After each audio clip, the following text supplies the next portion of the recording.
Assalamualaikum warahmatullahi wabarakatuh. Selamat pagi anak-anak.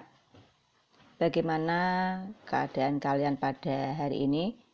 Semoga semua baik-baik saja, sehat walafiat. Baik, untuk pagi hari ini kita memulai pelajaran bahasa Indonesia.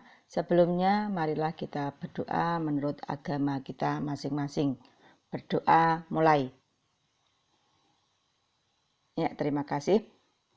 Pada pagi hari ini, mari kita memulai dengan materi bab 3, yaitu mengenai teks cerita pendek atau cerpen. Pada pertemuan pagi ini pula, pada teks cerita pendek, nanti kita membahas ada 5 hal, yaitu yang pertama mengenai definisi, pembedaan dan ciri-ciri teks cerpen, atau lebih mudahnya adalah identifikasi.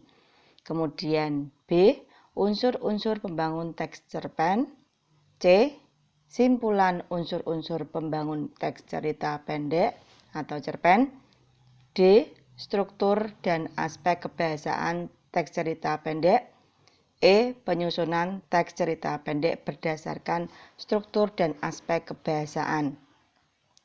Baik, untuk pertemuan pertama pada cerita pendek ada 3 hal, yaitu definisi, kemudian 2 unsur-unsur pembangun cerpen, 3 simpulan unsur-unsur cerpen. Selebihnya adalah untuk pertemuan kedua atau pertemuan berikutnya. Kemudian mengenai definisi, pembedaan dan ciri-ciri teks cerpen, yaitu di sini dapat dikategorikan menjadi 3. 3 itu menurut ahli sastra, yaitu yang pertama adalah dalam teori pengkajian fiksi karangan Burhan Nurgiantoro dijelaskan bahwa cerpen merupakan sebuah cerita yang selesai dibaca dalam sekali duduk, kira-kira berkisar antara setengah sampai 2 jam.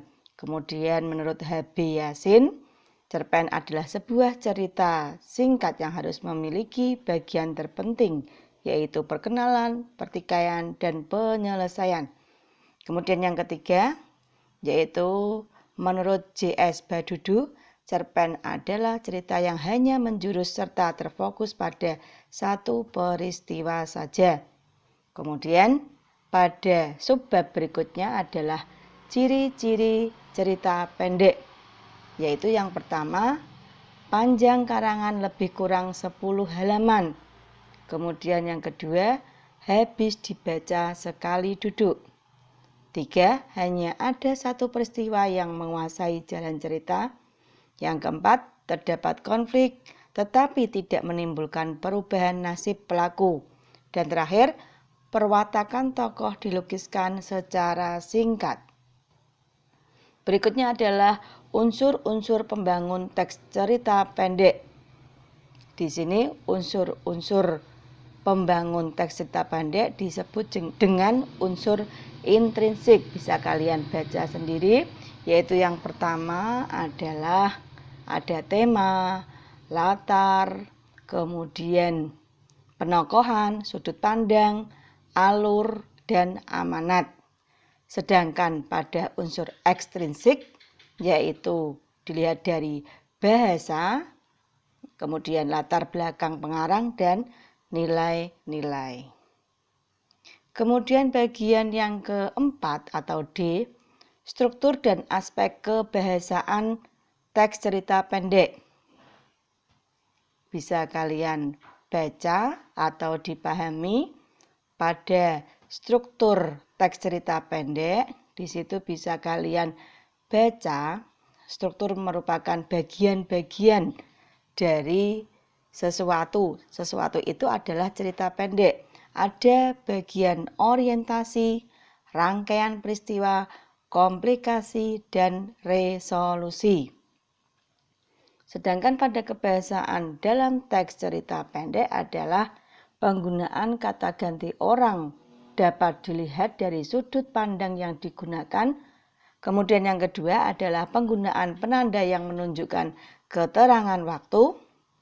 Dan yang ketiga adalah pemilihan kosakata atau penggunaan kata benda khusus. Kemudian selanjutnya penggunaan uraian deskriptif yang terperinci. Dan yang terakhir adalah penggunaan gaya bahasa atau majas. Berikutnya adalah penyusunan teks cerita pendek berdasarkan struktur dan aspek kebahasaan. Di sini ada dua hal yang perlu kalian perhatikan adalah yang pertama, langkah-langkah menyusun cerita pendek, yaitu menentukan tema, menentukan pusat pengisahan, yang ketiga menentukan perwatakan, yang keempat menentukan latar atau setting, yang kelima menyajikan peristiwa sesuai alur cerita.